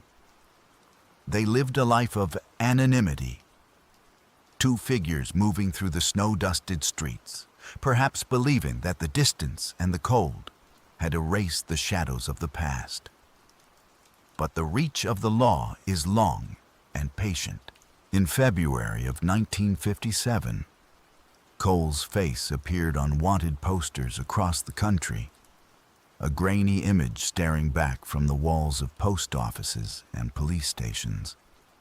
The end of their flight came not through a dramatic confrontation, but through the observant eye of a citizen. A neighbor in Des Moines, glancing at a wanted poster, recognized the small, unassuming woman who lived nearby. The identification of Yvonne Conley led the authorities directly to the door of George Edward Cole. 2 years of silence ended in the cold Iowa air, as the handcuffs clicked shut and the long journey back to California began. The records of what followed are sparse, fading into the quiet of the archives. In October of 1959, a jury was selected for Cole's trial. But the trail of information grows cold after that moment. There are no records of an execution, no entries in the online death databases that match his name and age. He became a whisper in the historical record, a man whose final chapter was written in the silence of a prison cell or the anonymity of a life spent behind walls. The mystery of his end is a form of peace, a reminder that some stories dissolve into the mist of time, leaving only the facts of the crime and the capture behind. From the frozen streets of Iowa, we move toward the red dirt and rolling hills of Custer County, Oklahoma. The landscape here is one of vast horizons and a sun that beats down with a heavy, unrelenting heat. In 1956, a man named Ellis was convicted for the murder of Victor Quick.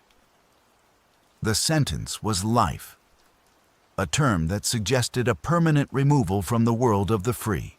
However, the law in that era was a shifting thing, and through appeals and retrials, the sentence was reduced to manslaughter, a 60-year term that, in the practice of the time, meant something much shorter. Ellis was paroled in 1967, having served 11 years. He stepped out into a world that had changed, but the rhythm of his own life remained caught in a cycle of violation and return. Within 2 months, he was back behind bars, the terms of his release broken by a series of minor offenses and a darkness that had not been extinguished by his time away. This was the beginning of a weary rhythm, a life spent oscillating between the stark interior of correctional facilities and the brief, bright months of freedom. In 1974, he was given another chance. He stayed out for 2 years, long enough to see the seasons turn twice before the cycle pulled him back once more.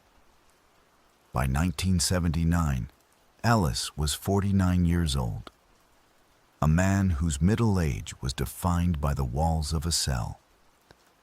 At a parole hearing convened to allow him to care for his ailing mother, he made a promise to the board. He told them that 21 years was sufficient time to have served, and he vowed that they would never see him again. The board, moved by his words, or perhaps by the weight of his years, agreed to his release. For 6 years, the promise held. Ellis moved through the world as a man who had finally found his footing. But the shadows returned in the summer of 1985, starting with a simple arrest for driving under the influence. It was the first crack in the foundation he had built. The following May, the darkness culminated in a crime that the community found unforgivable. He was arrested for the rape of a mentally handicapped woman in a motel room, an act that stripped away any remaining leniency the law might have offered. The courtroom in 1986 was a sterile place, filled with the hum of the air conditioner and the heavy silence of a jury that had heard enough. They found him guilty and, in a gesture of absolute finality, recommended a sentence of 300 years. It was a number that represented more than a lifetime. It was a symbolic closing of a door that had been opened and shut too many times. Ellis, the man who had promised the world would never see him again, was finally lost to the shadows of the Oklahoma penal system. As the heat of the Oklahoma plains fades, we find ourselves on the cold, fog-drenched shores of San Francisco Bay. Here, rising from the water like a tooth of a stone, is Alcatraz. The island was a place of silence, where the only sounds were the crashing of the waves and the distant, mocking tolling of the city's bells. John Elgin Johnson arrived here in 1944, a career criminal and bank robber who had attempted a violent escape from Fort Leavenworth. Johnson spent 9 years on the Rock. It was a place designed to break the will. Yet in the dampness of the stone cells, he underwent a religious conversion. He spoke of a change of heart, a sincere turning toward a higher power. For nearly a decade, he lived within the strict discipline of the island, his world confined to the gray corridors and the small patches of sky visible through the steel bars. When he was released in 1953, he stepped back into a world that he seemed prepared to face with a new spirit. But the conversion was a fragile thing, unable to withstand the pull of his own history. Shortly after his release, a new friend he had made was found dead, and the FBI began a hunt for the man who had once found God on Alcatraz. They tracked him to Baltimore, Maryland, to a movie theater where the smell of popcorn and the flickering light of a film created a strange backdrop for the end of a criminal career. Johnson was in a wooden telephone booth inside the theater, speaking to a reporter in Los Angeles. He was a man caught between two worlds, his criminal cunning alerting him to the presence of the agents closing in. The shootout was brief and violent. 15 shots were fired into the wood and glass partition of the booth. Agent J. Brady Murphy, though mortally wounded, emptied his revolver into the figure behind the glass. When the smoke cleared, Johnson was found slumped in the booth, his head resting against the broken glass of the door. He had met his end in a place of public amusement, a sharp and sudden conclusion to a life that had spanned the highest security prisons in the land. Finally, we turned to the shores of Lake Michigan in the summer of 1953. The North Avenue Beach in Chicago was a place of colorful umbrellas and the rhythmic sound of waves hitting the sand. Amidst the families and the sunbathers, a figure in a black satin bathing suit, covered by a blue blouse and a green skirt, drew the attention of the park police. The behavior was described as peculiar, particularly in the vicinity of the women's restroom. This was Isaie Beausoleil, a man who had been on the FBI's most wanted list since 1952. He was a fugitive from Michigan, wanted for the bludgeoning of a woman whose body had been found in a ditch years earlier. Beausoleil was known as a lone wolf, a man who kept a low profile and moved through the world with a quiet, dangerous intensity. His choice of disguise, living as a woman, had allowed him to evade detection for over a year. But the masquerade ended on that Chicago beach. When he was taken into custody, the police found a man with painted fingernails and an elaborate costume that had failed to hide his identity. He was fingerprinted and revealed to be the fugitive the FBI had been seeking. The irony of his capture was not lost on the public. A man wanted for a brutal crime was brought to justice because of a satin bathing suit and a moment of suspicious behavior in a public park. He was sentenced to years of probation and prison for his various crimes. A strange and surreal end to a hunt that had spanned the Midwest. The stories of these 5 men, Stroble, Cole, Ellis, Johnson, and Beausoleil, are now part of the deep silence of history. The ink has dried on the pages of their files, and the photographs have faded into shades of gray. Their choices led them through the shadows of the mid-century. But the world has moved on, leaving their names to the archives and the quiet reflection of the night.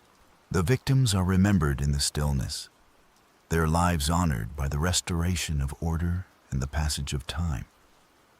As we return to the present, the rain outside your window has slowed to a soft drizzle. The house is quiet, and the world is at rest. The archives are closed now. The heavy volumes return to their shelves in the dusty silence of the library basement.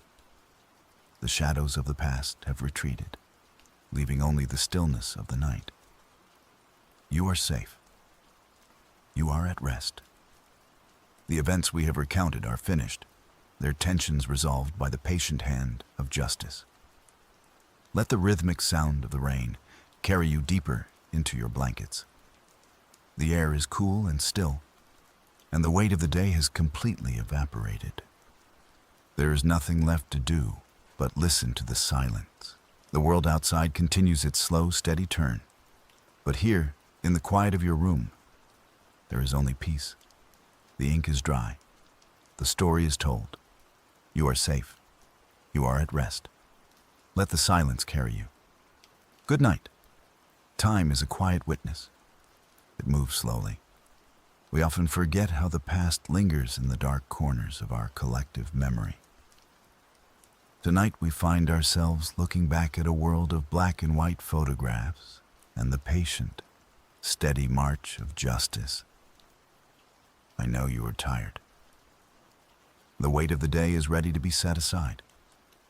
As the rain taps against the glass, a rhythmic reminder of the world outside, I invite you to settle into your blankets.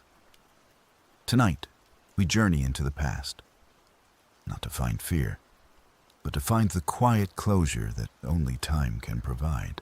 You are safe, the doors are locked, and the stories we tell tonight are already resolved. The ink has long since dried on these pages. We are merely turning them over one last time before the light fades. In the years following the Second Great War, America felt like a different world altogether. It was a time of heavy wool coats and the smell of old newsprint. Justice moved at the speed of a typed letter or a grainy wanted poster tacked to a post office wall. People left their doors unlocked, and the hum of heavy sedans on wet pavement was the soundtrack of the evening. We find ourselves in the late 1940s and early 1950s. It was an era of flickering neon signs in downtown diners and the soft glow of floor lamps in suburban living rooms. Life was slower then. There was a patience to the days that we have largely forgotten in our digital age. The texture of the world was different. You could feel the grain of the stucco on the homes in Los Angeles. You could hear the wind whistling across the sprawling, lonely plains of Oklahoma. Everything felt permanent, yet everything was changing. The kitchen in the home on La Cienega Boulevard was a place of routine and quiet domesticity. It was 1949, and the air inside often carried the heavy, comforting scent of baked bread. Fred Stroble was a baker by trade, a man of 67 years who understood the patient chemistry of yeast and flour. In that kitchen, the linoleum floor was worn thin in the spots where generations of feet had stood by the stove. A wall clock ticked with a heavy, mechanical rhythm, marking the seconds with a sound like a heartbeat. On the counter, a bag of flour might sit open, a fine white dust settling on the wood. The light from the window would catch the dust motes dancing in the air. It was a mundane setting, a place of breakfast dishes and evening coffee. The refrigerator hummed a low, steady tune. Everything was in its place. The copper kettles hung from their hooks, and the wooden spoons rested in their ceramic jars. It was into this quiet, ordinary space that a profound shadow began to creep. Outside the kitchen window, the neighborhood of Crescent Heights was a collection of post-war stucco homes and Spanish-style villas. The red tile roofs glowed under the California sun on the afternoon of November 14th, 1949. The shadows were beginning to lengthen across the backyard fences. 6-year-old Linda Joyce Glukoft was playing outside. Her friend, the granddaughter of the man who lived in the house with the red tile roof, was away at a birthday party. Linda was alone in the quiet of the afternoon. The air was still. The only sound was the distant hum of traffic from the boulevard. A 6-foot fence separated the yards, casting a long, dark rectangle across the grass. As the sun dipped lower, The warmth of the day began to evaporate, replaced by the cool, damp air of a Los Angeles evening. The discovery came the next morning. Sergeant Bill Brennan was searching the area near a church on busy La Cienega Boulevard. He found a rubbish heap, a collection of discarded things that a world had forgotten. Among the debris, he saw a splash of color that didn't belong. It was an Indian blanket, woven with bright reds and deep blues. When he moved the fabric, the reality of the previous evening was revealed. Nearby, the investigators found the tools of a tragic transition. There was an axe and a butcher knife. There were discarded bottles of wine and whiskey. The scene was clinical in its stillness. There was no movement now, only the cold facts of the morning. The neighborhood was thrown into a state of quiet shock. Knots of people gathered at the street corners, watching as the police cordon was established. The post-war stucco homes, once symbols of a new beginning, now stood as silent witnesses to an end. Fred Stroble was gone. He had vanished into the night, taking his clothing and leaving behind a trail of unanswered questions. The police broadcast described him as a pasty-faced baker, a man who had previously fled to Mexico to avoid a different charge. The search began in earnest, stretching across the west and down toward the border. For 48 hours, the world looked for the man who had walked out of the kitchen on La Cienega. Stroble moved through the shadows of the city. He took an interurban train toward the coast, reaching Ocean Park. He checked into cheap hotels where the wallpaper was peeling and the air smelled of salt and old tobacco. He spent his nights listening to the Pacific tide as it crashed against the pilings of the pier. The sound of the water was a constant, heavy presence. He walked the wooden boards of the pier, looking down at the dark water, contemplating the finality of his choices. The capture happened not in a far-off land, but 5 blocks from the central police station. Stroble was sitting on a stool in a downtown bar, a glass of beer in front of him. He looked tired. His face was ashen, his hair a dull gray. A laundryman named Bill Miller was the one who noticed him. Miller recognized the face from the descriptions and alerted a rookie traffic officer named Arnold Carlson. When Carlson approached, there was no struggle. Stroble was a man who had run out of road. He muttered quietly that he didn't deserve to live. In the quiet of the jail cell, he spoke to the district attorney. He spoke of the drinking and the wine that had clouded his judgment. He spoke of the moment when the playing turned into something else, and the screaming began. He described the blanket and the incinerator with a detached, heavy remorse. He was a man who realized that the world he knew had ended in that backyard on La Cienega. The trial was swift. In January of 1950, a jury of 10 women and 2 men gathered in a Los Angeles courtroom. They listened to the evidence for days, but their deliberation took only 3.5 hours. The verdict was first-degree murder, without a recommendation for leniency. Stroble sat impassively as the words were read, but then he put his head in his hands and wept. He spoke of his grandchildren and how he had loved the girl like his own. A sanity trial followed, presided over by Judge Charles Fricke. The question was whether the baker was a man of sound mind or a soul lost to illness. Stroble clasped the hand of his attorney and sobbed, claiming he must have been crazy. But the law moved forward with its cold, mechanical precision. The state Supreme Court reviewed the case, and the finality of the sentence remained unchanged.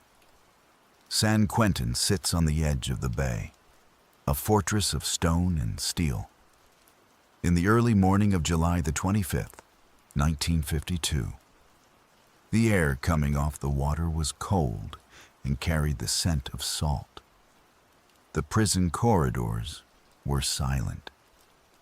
The only sound was the rhythmic echo of footsteps on the concrete floors. Fred Stroble was led to the gas chamber. He expressed deep remorse before the end came. The green-painted room was a place of absolute silence. It was the final destination for a man who had once spent his days in the warmth of a kitchen, surrounded by the scent of baking bread. When the process was finished, a chapter of Los Angeles history was closed. The tragedy of Linda Joyce Glucoft was resolved by the state, and the neighborhood on La Cienega returned to its quiet, suburban rhythm. As the years passed, the memory of that November evening faded into the archives. But the shadows of mid-century justice were long.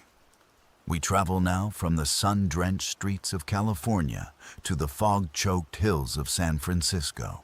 It was December 30th, 1956. The city was preparing for the new year, but in a tavern on the edge of town, a different kind of story was unfolding. George Edward Cole was a man of 31, a figure who moved through the world with a quiet, dangerous energy. That night, a holdup turned fatal. A San Francisco police sergeant was shot and killed, and Cole became a ghost. By February of 1957, his name was added to the FBI's most wanted list. He was a man on the run, a fugitive in a country that was rapidly expanding. Cole was not alone in his flight. He was accompanied by Yvonne Conley, a woman 14 years his senior. She was 45 years old, standing only 4 feet and 11 inches tall. A magazine article would later describe her as dumpy, an odd match for the younger, more athletic Cole. Their journey took them away from the coast and toward the heart of the country. They found themselves in Des Moines, Iowa, a city defined by its frozen winters and gray, heavy skies. They lived a life of quiet anonymity. They were just another couple in a small town, moving through the grocery stores and post offices without drawing a second glance. The Iowa winter was biting. The wind would howl across the flat landscape, and the snow would pile up against the sides of the houses. In that cold, white world, they thought they were safe. The post office in Des Moines was a place of flickering fluorescent lights and the smell of damp wool. On the wall, among the posters for stamps and local events, hung the wanted posters from the federal government. One afternoon, a citizen stood in that light, looking at the faces on the wall. The paper of the posters was thick and slightly textured, the ink a deep, flat black. The citizen's breath hitched as they looked at the description of a woman wanted in connection with a fugitive. 4 feet, 11 inches.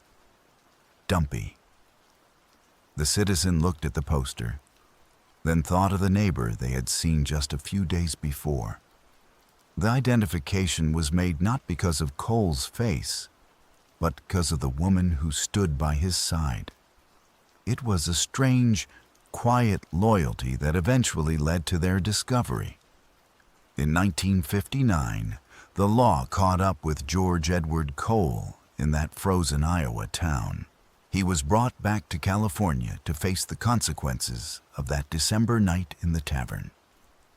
But here, the archives begin to grow thin. We know that a jury was selected in October of 1959. We know the trial began. But then, the record goes silent. There is a gap in the history, a dusty silence in the library basements where these stories reside. Cole's name does not appear on the lists of those executed in San Quentin. He does not appear in the death records of the state under his own name. He simply fades. It is a cold case fade, a narrative dissolving into the mystery of what became of him. Perhaps he spent his life behind bars, a forgotten number in a vast system. Perhaps he found a way to slip through the cracks of time. We are left with the silence of the microfilm and the acceptance of the unknown. The red dirt of Oklahoma has a way of staining everything it touches. It is a landscape of heat and vast, open spaces. In 1956, a man named Ellis was convicted of the murder of Victor Quick in Custer County. He was sentenced to life, a term that was later reduced to 60 years for manslaughter. In that era, 60 years did not always mean a lifetime. For Ellis, it meant 11 years. He was paroled in 1967, stepping out into a world that had changed significantly since he first entered the prison gates. But the freedom was fleeting. Within 2 months, he was back behind bars. He had violated the terms of his release with alcohol offenses and a troubling interaction with a young girl. It was the beginning of a weary rhythm, a cycle of parole and return that would define the next 2 decades of his life. Ellis was a man who seemed caught in a loop.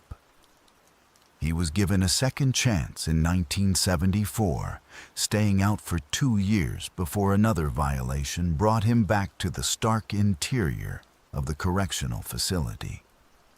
In 1979, he stood before the parole board once again. He was 49 years old now, his face lined by the years spent in the shadows. He asked for release so he could care for his ailing mother. He promised the board that they would never see him again. He told them that 21 years was sufficient time for his crime. The board agreed.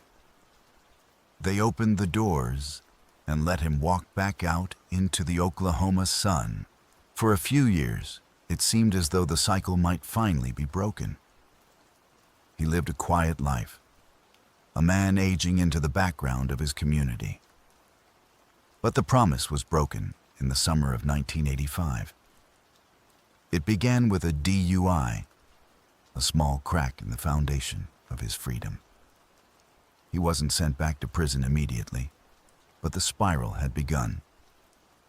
In May of the following year, the darkness returned. He was arrested for the rape of a woman in a motel room.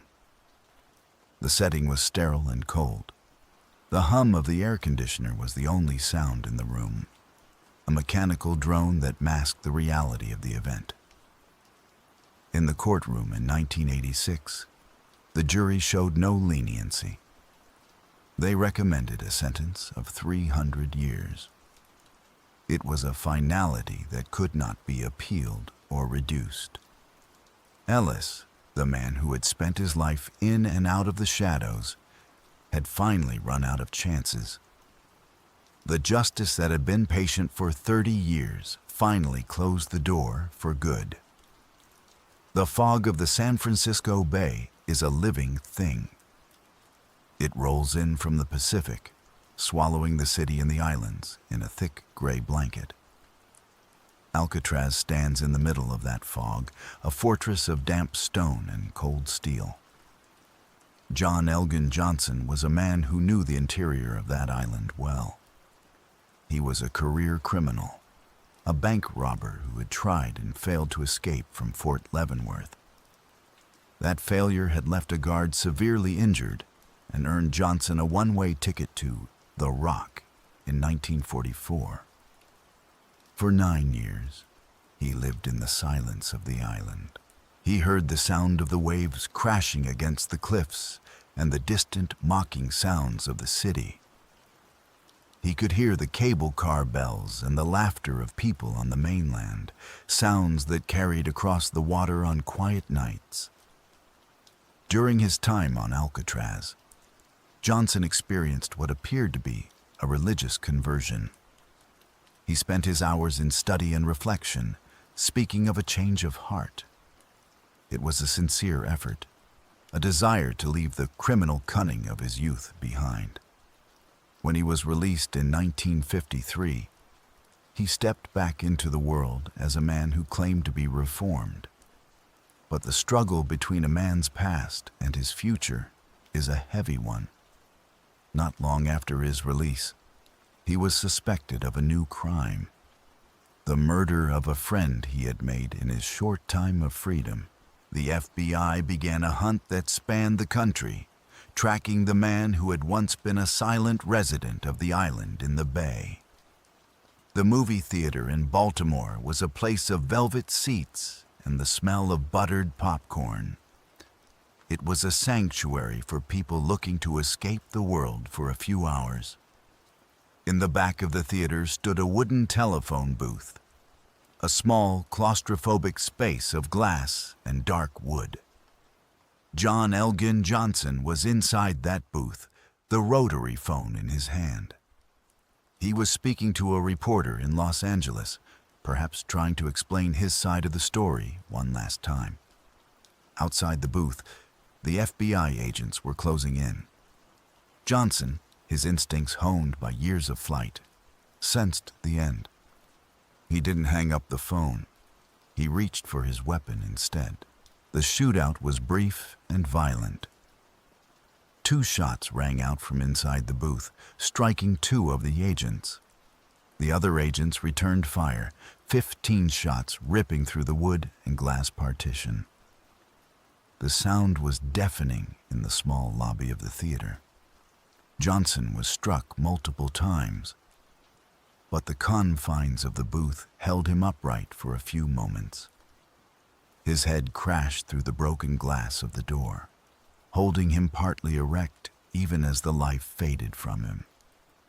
He tried to lift his head, a final, vain gesture of defiance, before he stopped moving forever. The reporter on the other end of the line in Los Angeles heard the chaos, the sudden, sharp end of a long criminal road. The movie continued to play in the background, the flickering light from the projector room casting long shadows across the lobby. The summer of 1953 brought a different kind of story to the shores of Lake Michigan. North Avenue Beach in Chicago was a place of colorful umbrellas and the sound of waves lapping against the sand. Thousands of people gathered there to escape the heat of the city. Among them was a figure in a black satin bathing suit, covered by a blue blouse and a green skirt. This was Isaie Beausoleil, a man who had been on the FBI's most wanted list since 1952. He was wanted for the bludgeoning death of a woman in Michigan years earlier. He'd been living as a woman to evade detection, a lone wolf who kept a low profile in the crowded city. But the disguise was not as subtle as he had hoped. Reports of suspicious behavior in the women's restroom drew the attention of the Chicago Park Police. A female officer initially conducted a search, but the reality of the situation soon became clear. Beausoleil was turned over to a male officer, his hands cuffed, his fingernails still painted a delicate shade. He was a top 10 fugitive, caught in a moment of surreal irony. He had fled Michigan, his car spotted leaving the scene of the crime and later recovered in Boston. He had moved through the country in a masquerade that eventually failed him under the bright summer sun of Chicago. He was deported to Canada for immigration violations and later stood trial for his earlier crimes, receiving a sentence that finally brought his long flight to an end. All these men, Stroble, Cole, Ellis, Johnson, and Beausoleil, are now part of the vast landscape of history. Their choices, their crimes, and the justice that followed them that have been absorbed into the passage of time. The archives are closed now. The ink has long since dried on the page. The world they inhabited, with its heavy sedans and rotary phones, has been replaced by a faster, louder age. But the truth of their stories remains, a quiet reminder that the past is never truly gone. It simply waits in the silence. As we return to the present, the rain outside has slowed to a soft drizzle. The house is quiet. The shadows of the past have retreated, leaving only the stillness of the night. You are safe in your room, tucked away from the complexities of the world. The stories we have shared tonight are resolved. The victims are remembered. The justice has been served, and the archives are at rest. There's a peace that comes with the closing of a book, a sense of order restored. The weight of the day has been lifted, and the night is here to carry you into a deep, dreamless sleep. Listen to the rhythm of the rain as it falls on the roof. It is a gentle, persistent sound, a natural lullaby that smooths away the edges of the mind. The world is turning, but you are still. You are at rest. The stories are finished. The shadows have faded. Let the silence of the night wrap around you like a warm blanket. There is nothing left to do, nowhere left to go. You are safe. You are at peace. Let the soft sound of the rain carry you deeper into your rest. The day is over, and the night is yours. Sleep now, knowing that the past is settled and the present is secure. The ink is dry. The story is told. You are safe. You are at rest. Let the silence carry you. Good night.